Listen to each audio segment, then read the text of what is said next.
Bow Wow was on growing up hip hop, and you guys have a history. His mom holds you in very high regard. She's awesome. She holds you in very high regard, and even he said she's ring worthy. Oh, that's really nice. I didn't know that. What is that? What I mean, think about it. Like you said, you didn't know that. So what does that mean to you that she's ring worthy? Because I think the perception is not everybody says they want to get married, and nobody's really. I mean, there are, but you know, you date or you do whatever you do. When someone says, "Man, Angela Simmons, she's ring worthy," how does that make you feel? That's nice. I like that. I mean, I know I will one day be an amazing wife, so that makes me happy that a man can see that. So I would say that makes me feel good. Is it true? A part of the reason you guys went your separate ways is that you was a virgin and wanted to maintain a virgin, wanted to maintain your virginity and your purity until you got married. Yeah. And you were able to do that until you were 28. Yeah, that's real. 28? Yeah. 20? Hello.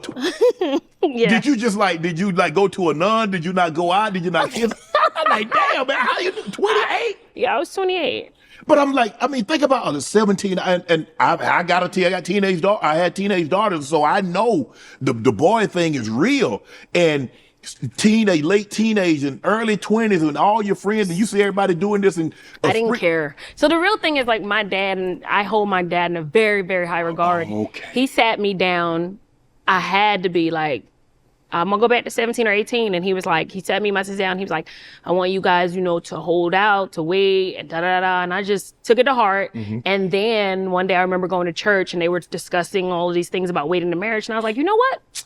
I'm gonna wait. So it went from like my dad telling me to like hearing it in church. And then I was like, I'm just gonna wait until I meet the right person like for marriage. Oh, wow.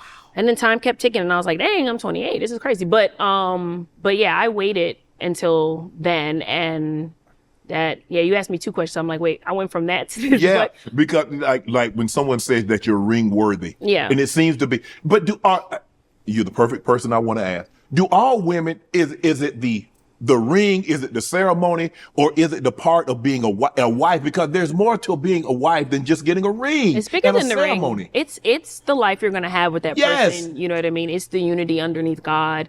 I think there's so many legs to it. I mean, having that is like, it's a commitment. Like, let's make a commitment in front of God. Do people understand that?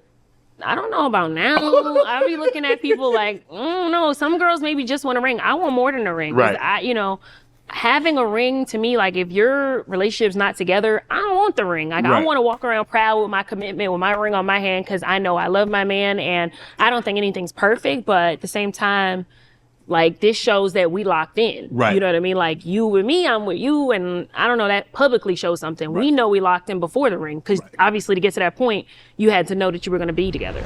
If you think your family got drama, wait till you see Little Brother on Netflix. You've got John Cena, this big-time real estate superstar whose whole perfect little life gets turned upside down when his wild little brother, played by Eric Andre, come crashing back into the picture. And trust me, Eric Andre is complete chaos. This thing has everybody in it. Michelle Monaghan, Chris Maloney, Ego, Wodum, Sherry Cola, straight comedy heavyweights. This movie has outrageous moments, R-rated physical comedy, crazy situations, but it also has heart. That's what surprised me. You're going to laugh a lot, but underneath all that madness is really about family, pressure, rivalry, and trying to hold your life together when everything goes off the rail. And if you've ever watched them luxury real estate shows, they're having fun, that world too. Make sure you check out Little Brother, June 26th. That's my birthday, only on Netflix. You have a great role model. You have great role models on what a wonderful marriage should look like and how it should be.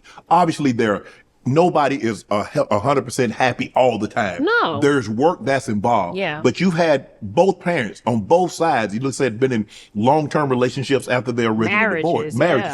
Marriages after their previous marriages. Mm-hmm. So you understand what it takes, and you understand. Yeah, there've been times that my mom and my stepmom, my dad and my stepmom, or my mom and my stepdad.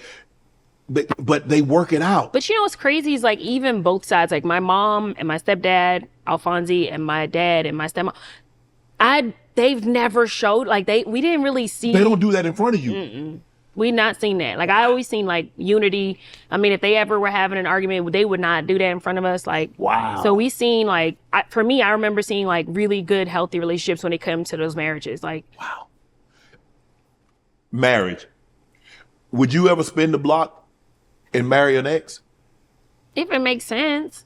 Why do I ask this? If it makes sense, What do you mean it makes sense? I don't, because I don't put like no hold on myself to say what I would and won't do. Like, think about it. Like, I waited. I want to wait till I was married and I have a kid, and like just thinking about my life and what I've said as a younger person. Like, yeah, I'm gonna do this, and then you look up, didn't do it like that. So like, I will be lying to myself if I don't say I don't know. I don't necessarily have intentions to say, look, let me go be with this person. I'm gonna marry them, but you never know. Like, it could be.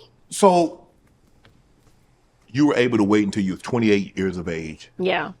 If someone's like, Angela, how did you do it? Because I'm sure women have come up to you and asked, well, how were you able to do it? How were you able to maintain a relationship, maintain relationships, and still like, because, you know, guys we look at like, baby, if you really love me, you know, let your boy do that. Yeah, I feel like I had a lot of great reasons to change my mind along the way, right? And I was like, nope, I'm holding out. And I was in long-term relationships in between. Yeah. Yeah, like I had guys that was in long-term relationships, and I'm like thinking after like they really waited. That's crazy. But and they weren't the one, so I don't know. But I mean, you don't know, they might have been great. I don't know. I mean, the stomach hurt now. You're like, oh, Lord have mercy. I don't know. I mean, I even look at myself like, wow, I have strong willpower, but I know that about myself. Like, if I want to do something, I'm locking in, I'm doing it. That's it. Nobody can take me left or right. So when it came to that, I was like, this is the commitment I'm making, and that's it, and I'm sticking to it. So you were in a relationship when you finally did it. Once you finally had, you had sex. I got engaged. You got engaged, and so if you get mad at your partner, you say, nah, ain't nothing happening here this night. Ain't nothing happening here this week. You stand on that, huh? What do you mean? What happening? Ain't nothing going on. Let's just say you get mad at your partner. Yeah. And sometimes, guys, like makeup, that's the best. Okay. And you like, nah, that ain't going down, partner. Well, who say it's not going down? Oh, so you could be mad at him. So you mad at him, not him. No, here's my thing about even arguments in a relationship. If we staying together, some point we gotta get over it. So I just want to get over it. Like, so you want to get out of here, you get over it quicker. Let's be over it. Like, what's the problem? Can we get to the middle of it? And then I'm like, okay, like, what we gonna go eat? What we gonna go do? Like, I'm not trying to stay mad. Okay. I don't like that. I don't want to go to bed mad. I don't want to be mad. You can have a little space, and then can we please come back and fix the problem? That's my thing. But was it hard in your early 20s? Because a lot of your friends, and you see a lot of people in their 20s, that's when they they maybe experiment with certain things and they find out a lot about themselves. But it seems to me you already knew about who you were and what you wanted to be and who you wanted to be. So you know what? Nah, doing that ain't going to tell me anything more about myself than I already know. I felt confident with my decision. Okay. You know what I mean? I think that it happened for a reason. I got to like openly, like freely date knowing that I'm not doing that too. So it was like, cool. Like, I got to really know people too. I think it teaches you how to really get to know somebody without that on the table too. So. But then you ended up you get into a relationship and you end up having a child at 29, correct? No, 28. 28. Well, was I 29? No, I turned 20. Don't get me lying. It's 28 to 29. Either way, like I got engaged, had a baby at 28. Right. Yeah.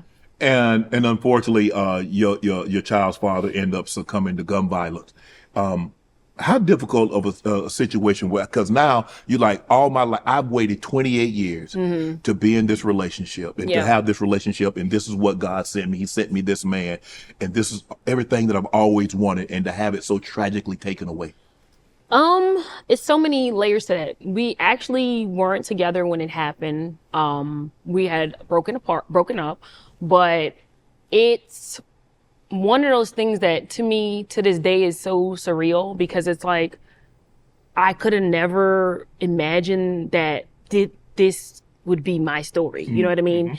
And then like the hardest part, is like looking at your son and knowing like that would have been his best friend. Like he's so much like his dad when it comes to like certain things, like from my son likes interior decorating, my son likes cooking, my son likes clothing, my son likes just so many things that his dad would like, but like I could have never seen this like that happening to me. But it's very hard. It's an ongoing thing. It's grief. It's a lot. Want to join Club Shay Shay? Become an official member by hitting that subscribe button, where you never know who's going to be joining us for drinks and conversation. Don't be late to the party, because you know we like to do something before two something.